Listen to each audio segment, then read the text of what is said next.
The year 1968 was a time of great upheaval and change across the globe. It was a period marked by political protests, cultural shifts, and the intense, simmering tensions of the Cold War. Yet beneath the surface of the world's oceans, a different kind of drama was unfolding, a series of chilling and unconnected tragedies that would link four nations in a shared, silent grief. In the span of just a few months, four advanced submarines, each belonging to a different country, vanished without a trace. These vessels, representing the naval pride of Israel, France, the Soviet Union, and the United States, simply disappeared, taking their entire crews with them into the crushing depths. No distress calls were ever received, leaving behind only silence and a host of unanswered questions for the families and nations left behind. The sheer coincidence of these events is staggering. It began in January with the loss of Israel's INS Dakar in the Mediterranean, followed just days later by the disappearance of the French submarine Minerve not far away. Then in March, the Soviet ballistic missile submarine K-129 vanished in the vast expanse of the Pacific Ocean. Finally, in May, the American nuclear-powered submarine USS Scorpion was lost in the Atlantic. Four submarines, four crews, four corners of the globe, all swallowed by the sea in the same fateful year. It was as if the ocean itself had decided to claim these steel leviathans, reminding humanity of its immense and unforgiving power, even against the most sophisticated technology of the age. These were not just machines, they were homes to hundreds of sailors who had dedicated their lives to serving their countries. The men aboard these vessels were fathers, sons, and husbands, each with their own stories and dreams that were extinguished in an instant. The loss of each submarine triggered massive, desperate search efforts as navies scrambled ships and aircraft to scour the seas for any sign of wreckage or survivors. But the ocean is vast and deep, and it does not give up its secrets easily. For years, and in some cases for decades, the final resting places of these submarines remained a profound and painful mystery, fueling speculation, conspiracy theories, and a desperate hope for answers that seemed would never come. The story of 1968's lost submarines is a chilling reminder of the inherent dangers of underwater exploration and warfare. It is a narrative woven from the threads of national pride, technological ambition, the clandestine maneuvers of the Cold War, and ultimately human tragedy. Each disappearance is its own unique puzzle with different clues, different theories, and a different path to its eventual, often partial, discovery. Understanding these events is not just about exploring a historical curiosity, it is about honoring the memory of the 278 men who perished and acknowledging the profound risks taken by those who patrol the silent, unseen world beneath the waves, a world that remains in many ways as mysterious and untamed as outer space. The first of these maritime tragedies began with a vessel of great national importance for Israel. The INS Dakar, whose name means grouper in Hebrew, was a refurbished British T-class submarine from the Second World War. It had been extensively modernized in Portsmouth, England, and was set to become a key asset in the small but growing Israeli Navy. On the 9th of January 1968, with a proud crew of 69 sailors under the command of Major Yaakov Ra'anan, the Dakar departed from Portsmouth. Its journey was a celebratory one, a long voyage home to the port of Haifa, where it was eagerly awaited. The crew sent regular messages as they sailed, their progress tracked with anticipation back in Israel. The submarine made its way steadily, passing through the Strait of Gibraltar and into the warm waters of the Mediterranean Sea. Everything appeared to be proceeding exactly as planned. The crew conducted training drills and sent routine position updates, each one bringing them closer to their destination. The final communication from the INS Dakar came just after midnight on the 25th of January, 1968. The submarine reported its position as being east of the island of Crete. It was a simple, standard transmission, giving no indication whatsoever of any trouble or distress. But after that message, the airwaves fell silent. The Dakar was scheduled to send another message 6 hours later, but that transmission never came. As the hours turned into a day, a sense of unease grew into full-blown alarm. The Israeli Navy declared the Dakar missing and immediately launched one of the largest search and rescue operations the region had ever seen. Ships and aircraft from Israel, the United States, Great Britain, Greece and Turkey all joined the hunt, methodically scanning a vast area of the eastern Mediterranean. They searched for any sign of the submarine, an oil slick, a piece of floating debris, a life raft, anything that could provide a clue to its fate. The nation of Israel held its breath, praying for a miracle, for news that the 69 men aboard were safe. Despite the monumental effort, the search yielded nothing. The sea offered no clues, and the INS Dakar seemed to have vanished from the face of the earth. The operation was eventually called off, leaving the families of the crew in an unbearable state of uncertainty. For years, the fate of the Dakar became a national wound in Israel, a mystery that haunted the public consciousness. Wild theories circulated, with some speculating that it had been sunk by a Soviet warship or an Egyptian vessel, while others wondered if it had suffered a catastrophic mechanical failure. The truth, however, remained locked thousands of meters below the surface, a silent testament to the sea's unyielding grip. For the families of the 69 crewmen of the INS Dakar, the years that followed its disappearance were filled with anguish and a desperate need for closure. The Israeli government and Navy never gave up hope of finding the lost submarine, launching numerous search expeditions over the next 3 decades. These missions used increasingly sophisticated technology, from sonar mapping to remotely operated vehicles, to plumb the depths of the Mediterranean. Each search brought a flicker of hope, but each one ended in disappointment. The search area was enormous, and the seabed was a rugged, mountainous terrain of canyons and ridges, making the task of locating a single submarine hull akin to finding a needle in a colossal underwater haystack. The breakthrough finally came in 1999, more than 31 years after the Dakar vanished. An American naval contractor, using advanced deep-sea search equipment and reanalyzed data from the submarine's last known position, detected an anomaly on the seafloor. A remotely operated vehicle was dispatched to investigate the target, sending back the first haunting images of the submarine's wreckage. The INS Dakar was found resting at a depth of nearly 3,000 meters, lying on the seabed on a route between the islands of Crete and Cyprus. It was a somber and final confirmation of the fate that had befallen the vessel and its crew so many years before. The condition of the wreck provided some crucial clues, but failed to offer a definitive answer to the ultimate question of what had happened. The submarine's hull was found broken into 2 main sections, with the conning tower and a piece of the stern completely separated. The damage suggested a sudden and catastrophic implosion caused by the immense pressure of the deep sea, which would have occurred after the submarine sank below its crush depth. The bow section appeared to have continued its descent, striking the seabed with considerable force. This evidence ruled out the theory of an external attack with a torpedo, as there were no signs of an explosion from the outside. Experts who have studied the wreckage believe the most likely cause was a combination of a severe mechanical failure and a loss of depth control. One prominent theory suggests that a critical malfunction, perhaps in the snorkel system or a hull valve, caused rapid flooding while the submarine was submerged. The crew would have been in a desperate struggle to regain control, but the vessel likely sank too quickly, passing the point of no return before they could surface or stop its fatal descent. While the exact sequence of events remains unknown, the discovery of the wreck brought a measure of closure to a painful chapter in Israel's history, allowing the nation to finally mourn its lost sailors. Just 2 days after the INS Dakar sent its final fateful message, another tragedy was unfolding in a different part of the Mediterranean. On the 27th of January 1968, the French submarine Minerve was operating in the Gulf of Lion, not far from its home port of Toulon on the southern coast of France. Unlike the Dakar, the Minerve was a modern Daphne-class diesel-electric submarine, commissioned only a few years earlier in 1964.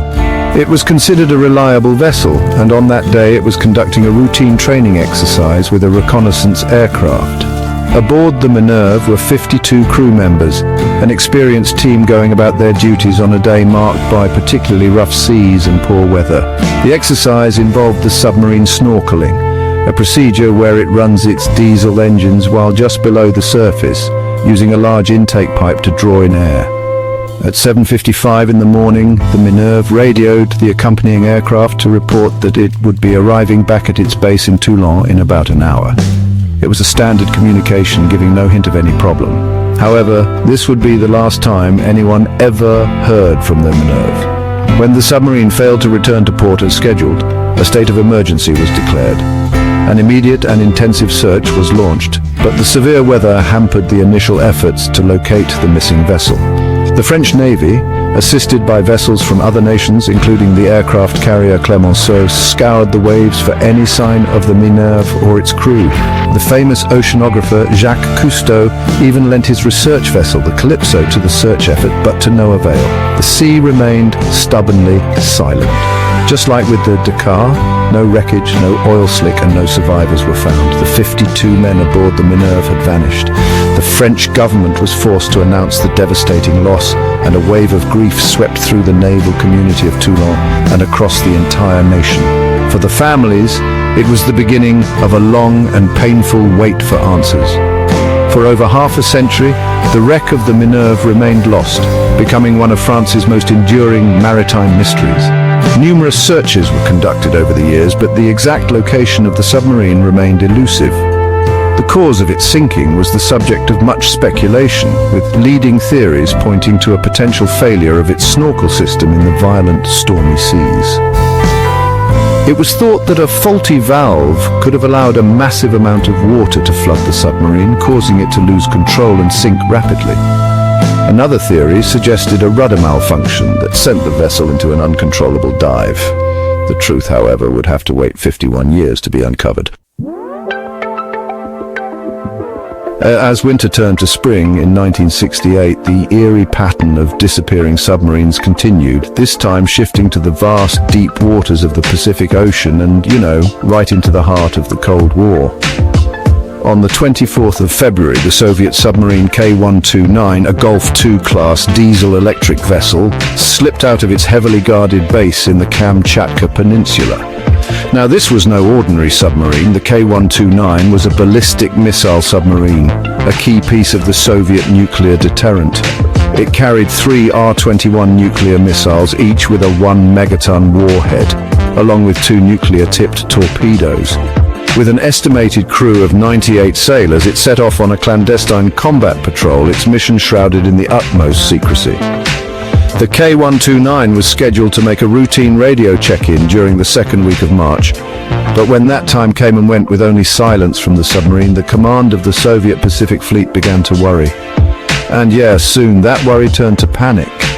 The Soviets launched a massive and frantic search operation, deploying dozens of ships and aircraft from their Pacific Fleet to sweep the submarine's suspected patrol route. They searched for weeks, but the immense expanse of the northern Pacific Ocean yielded no clues. The Soviets could find no trace of their missing missile submarine, a deeply embarrassing and, honestly, alarming situation for a global superpower. Unbeknownst to them, their American adversaries were listening. The United States Navy possessed a secret network of underwater listening posts called the Sound Surveillance System, or SOSUS. This network was designed to track the movements of Soviet submarines across the world's oceans. On the 8th of March, 1968, SOSUS stations in the Pacific detected a distinct acoustic event, a sound consistent with a catastrophic implosion deep underwater. Triangulating the data from multiple listening posts, the US Navy was able to pinpoint the location of this event to a remote spot some 1,560 miles northwest of Hawaii. While the Soviets searched in vain thousands of miles away, the Americans knew almost exactly where the K-129 had met its end. The wreckage of the K-129 lay at an astonishing depth of nearly 5,000 meters, about 16,000 feet, far beyond the reach of any conventional recovery technology at the time. The Americans quietly dispatched their own submarine, the USS Halibut, to the location. The Halibut was equipped with advanced photographic equipment and managed to capture thousands of images of the sunken Soviet vessel, confirming its identity and its cargo of nuclear missiles. The cause of the disaster, well, it remains a topic of intense debate. Theories range from a hydrogen gas explosion while charging the batteries to a catastrophic leak, or even the accidental ignition of one of its missile engines. Another persistent theory claims it collided with an American submarine, the USS Swordfish, though this has been strongly denied by the US Navy. The discovery of the sunken K-129 presented the United States with an intelligence opportunity of a lifetime. The wreckage contained not only Soviet nuclear missiles, but also cryptographic equipment, code books, and other secrets that could provide an unprecedented look inside the Soviet Navy's operations. The challenge was immense: how to retrieve a massive submarine from a depth of 3 miles right under the nose of the Soviet Union, without anyone knowing. The task fell to the Central Intelligence Agency, which devised one of the most ambitious, expensive, and clandestine covert operations in history. It was codenamed Project Azorian. To pull off this incredible feat, the CIA commissioned the construction of a special ship, the Glomar Explorer. On the surface, it was presented to the world as a deep-sea mining vessel owned by the eccentric billionaire Howard Hughes, who provided a plausible cover story. The ship was supposedly designed to mine valuable manganese nodules from the ocean floor. In reality, the Glomar Explorer was a highly sophisticated recovery platform. It featured a giant, hidden claw-like mechanism internally called the capture vehicle, which was designed to be lowered through a moon pool in the ship's hull, grasp the sunken submarine, and lift it slowly and carefully to the surface. The entire project cost an estimated $800 million, which was, honestly, an astronomical sum at the time. In the summer of 1974, 6 years after the K-129 sank, the Glomar Explorer arrived at the recovery site. The crew, a mix of CIA operatives and specialist technicians, began the slow and painstaking process of lowering the giant claw. Despite being watched by Soviet surveillance ships, the cover story held as the Soviets believed they were simply witnessing a commercial mining operation. The claw managed to successfully grip a large section of the submarine's forward hull. The long, arduous process of lifting the multi-thousand-ton piece of wreckage from the seabed began. For a time, it seemed the impossible mission was going to be a complete success. However, disaster struck partway through the lift. The immense strain on the wreckage caused the claw to suffer a partial mechanical failure, and a large portion of the K-129 broke away and fell back to the ocean floor. Only the forward 38-foot section of the submarine was successfully brought into the Glomar Explorer's massive hold. While the most sought-after prizes, the nuclear missiles and the code room, were likely in the section that broke away, the recovered portion did contain 2 nuclear-tipped torpedoes and the bodies of 6 Soviet sailors. In a secret ceremony, these sailors were given a formal military burial at sea by the American crew, a moment of respect amid the intense Cold War rivalry. Much of what was recovered remains classified to this day. The final chapter in the tragic saga of 1968's lost submarines involved the United States Navy. The USS Scorpion, SSN 589, was a skipjack-class nuclear-powered attack submarine, a fast and powerful hunter-killer designed to track and destroy enemy vessels. In the spring of 1968, the Scorpion was completing a deployment in the Mediterranean Sea, where it had been engaged in observing Soviet naval activities. With a crew of 99 men, the submarine began its long journey home across the Atlantic, heading for its home port of Norfolk, Virginia. Its last communication was a routine message sent on the 21st of May, placing it south of the Azores Islands. The USS Scorpion was due to arrive in Norfolk on the 27th of May. When the day came and the submarine did not appear, the US Navy waited, hoping it was simply delayed. But as the hours stretched on with no word, a familiar and dreadful sense of alarm began to set in. On the 28th of May, the Scorpion and its 99 crew members were officially declared missing. The Navy launched a massive search, but like the others before it, the initial effort found nothing. For months, the fate of the Scorpion remained a complete mystery. The Navy once again turned to its Audacious network, which had helped locate the K-129. A deep analysis of acoustic data from the period revealed evidence of a catastrophic event on the 22nd of May. Using this acoustic data, searchers were able to narrow down a potential location for the wreckage. In late October 1968, 5 months after it disappeared, the US Navy research ship Minerve finally located the wreck of the Scorpion. It was found resting on a sandy plain on the seabed, approximately 400 miles southwest of the Azores, at a depth of more than 3,000 meters or about 10,000 feet. Photographs taken by deep-sea cameras revealed that the submarine's hull had been crushed and was broken into several large pieces. The forward compartment, containing the torpedo room, was severely damaged, while the rear operations and engine compartments had collapsed inward from the immense pressure. The discovery confirmed the tragic loss of all 99 men aboard, but opened up a new chapter of mystery. What had caused a modern nuclear submarine to sink? The US Navy's Court of Inquiry, after studying the evidence, concluded that the most probable cause was an accident involving one of the submarine's own torpedoes. The official theory is that a Mark 37 torpedo may have been accidentally activated, causing its battery to overheat and explode within the torpedo room.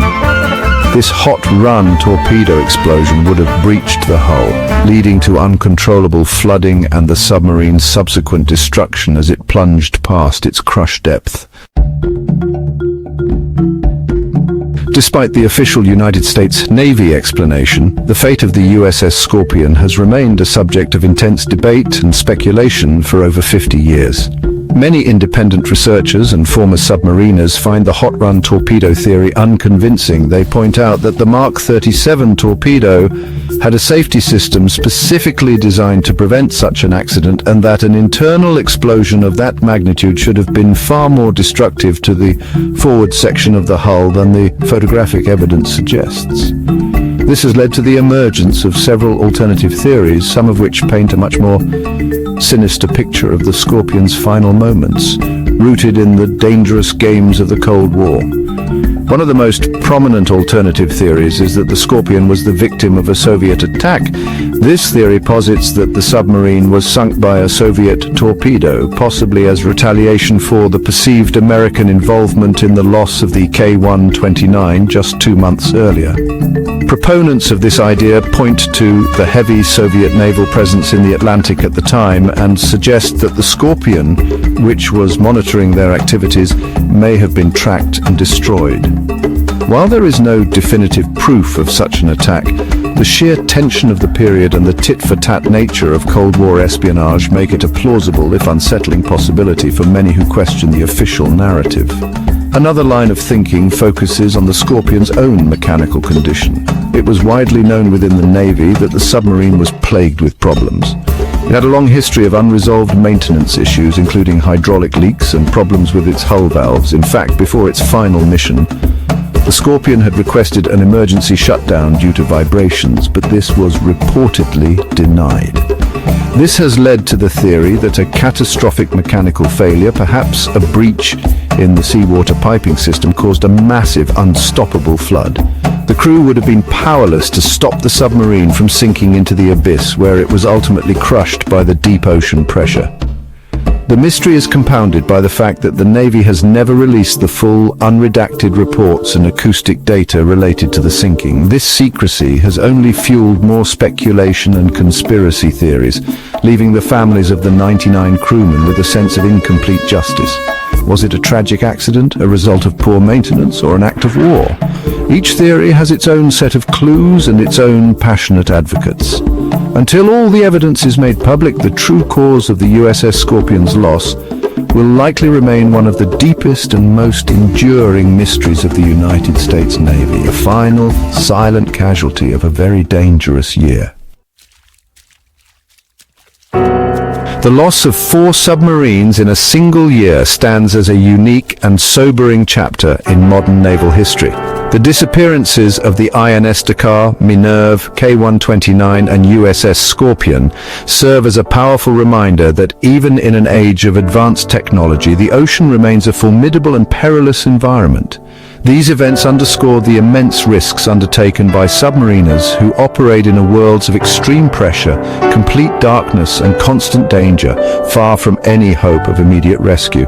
The sacrifice of the 278 men who perished aboard these 4 vessels in 1968 is a testament to the courage and dedication required to patrol the silent depths on behalf of their nations. These mysteries are also important because they offer a stark glimpse into the geopolitical realities of the Cold War. The losses of the K-129 and the USS Scorpion, in particular, were deeply entangled in the shadowy conflict between the superpowers. The frantic Soviet search, the secret American discovery, and the audacious CIA recovery mission of Project Azorian read like a spy thriller, but they were very real events with life and death consequences. These incidents highlight the constant cat-and-mouse game being played beneath the waves, where a single miscalculation or accident could have potentially escalated into a much wider conflict, with devastating nuclear implications for the entire world. Furthermore, the long and arduous searches for these lost vessels have driven remarkable advances in deep-sea exploration technology.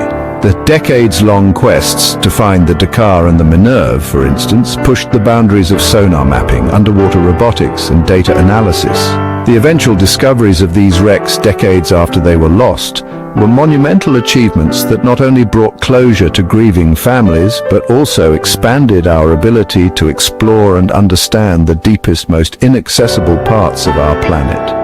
The legacy of these tragedies is, in part, a legacy of innovation born from a determined human spirit that refuses to let the ocean keep all its secrets.